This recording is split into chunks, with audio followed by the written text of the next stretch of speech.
Hey guys, how you going? Hope you're all having a fantastic evening. Tonight I'm going to be doing a movie review. Now this movie is a French police thriller. Now it's from the same director of 36, Olivier Marchal. So if you're aware of that film, you'll be aware of the guy who's made this. And there's also a few actors from 36 that star in this film as well. So Olivier Marchal directed it. It was made in 2008, and this film is called Mr. 73. Now this has English subtitles spoken in French language, so just be aware of that. So Mr. 73, the story is as follows. Ever since the brutal slaughter of her parents, Justine has lived in solitude, wishing to remain as close to invisible as possible. However, the early release of the killer stirs up fear and pain. She finds an unlikely source of comfort in Louis Schneider, a troubled crime squad cop in Marseille. With his police force discredited by a series of particularly savage and vicious murders which remain inexplicably unsolved, Schneider, an incorruptible individualist, decides to go against the opinion of his superiors and begins an investigation which will lead him to the gates of hell. Will helping Justine lead him to some form of redemption? So what we have, the main character, Louis Schneider, played by Daniel Artiel.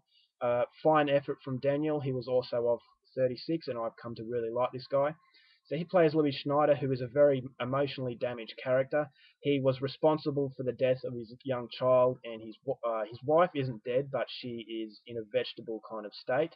She can't move, she can't talk, and she's basically just lying there. She's pretty much dead, but she isn't. So he feels really guilty over this. I'm not going to tell you the event which led to this tragic circumstance, but he sees himself to blame. Now, Louis Schneider was held in high regard as a very good police officer.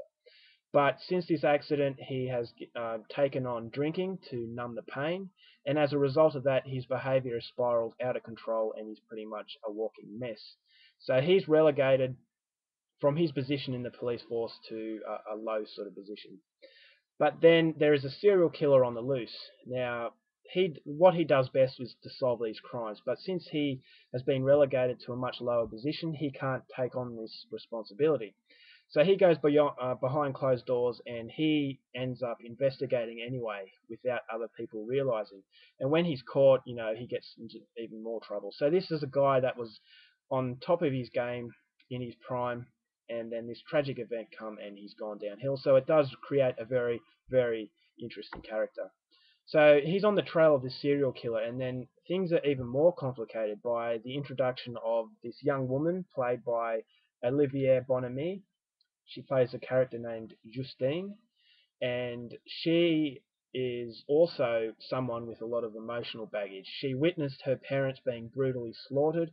Her mother was savagely tortured and raped before her death, and she's been scarred ever since that day as a child. Now, she's a young female adult, and she's just told about the serial killer who was responsible for the parents' death. He was supposed to be sentenced to life, but there is a little issue in the parole board. They don't mind releasing him because this guy is now very old and he's got a lot of health problems, so he doesn't really pose a risk to society. But Olivia Bonamy's character doesn't want to see this happen because obviously he was responsible for ruining her life.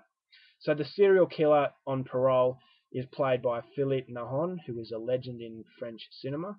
So it was really cool to see him playing this part. So there's one part of Daniel Etiel's character, the other part of Olivia Bonamy, and then there's another part which involves police corruption in Louis Schneider's own police department. So Louis has to keep on the trail of this recent serial killer, combat his own problems, help Olivia Bonamy's character combat or appeal the decision of the courts to let this serial killer go. Now, Daniel Etiel's character was responsible for the arrest of this serial killer, so there is a connection there. And then Daniel Etiel's character has to combat the corruption in his own police force, which puts his life in danger, which as a result builds up to a lot of tension and a very memorable ending. So that's as far as I'm going to go with the story. It is a very complicated, in-depth storyline, so you're going to have to watch it to get a full understanding of it. So that's as far as I'm going to go with it all. Now, my thoughts on the film. I really liked Olivia Marshall's other film, 36, I thought that was very emotional, but I actually thought this was a much better film, and I really, really liked it. There was a lot of emotion in this one. All the characters are in-depth, great character development, and even better acting. Daniel Atiel, who played Louis Schneider, played a very sympathetic character. This guy has gone through hell. You can tell he was a very good man, but the circumstances that came about some years earlier have caused him to spiral out of control, and he can't cope with his pain. And the best way he can cope with it is alcohol, which is really sad to see. And it does give him a likable quality, but at the same time, you know he's emotionally damaged, and you know that this guy's a ticking time bomb. Then you've got Olivia Bonamy, who is once again a very, very good actress. She did a very good job at portraying, once again, another sympathetic character. Then you've got Philip Nahon, who played the serial killer. You don't know whether or not this guy has been rehabilitated from his stint in jail. He's a very seedy sort of character, and Philip Nahon, he's a legend and a very good actor, and I was really, really happy to see the character that he was playing in this film. I would have liked to see a little bit more of him. It was a little bit more than just a cameo, but I would have still liked to have seen just a little bit more of him. And then we've got the supporting cast in the police department who were corrupt. Once again, some likable characters who were corrupt, but the whole film is just victim of circumstances. The circumstances are the only really evil sort of people in here, apart from Philip Nahon's character and the recent sort of serial killer. But the characters in the police force, while some of them are evil, there are some likable qualities about them as well. The story was just brilliant. The soundtrack was awesome. The cinematography was awesome. This is a very dark film, so don't get this one if you want a happy sort of ending. It's very, very depressing. It kind of had the same mood of Seven, although Seven is a straight-out serial killer movie.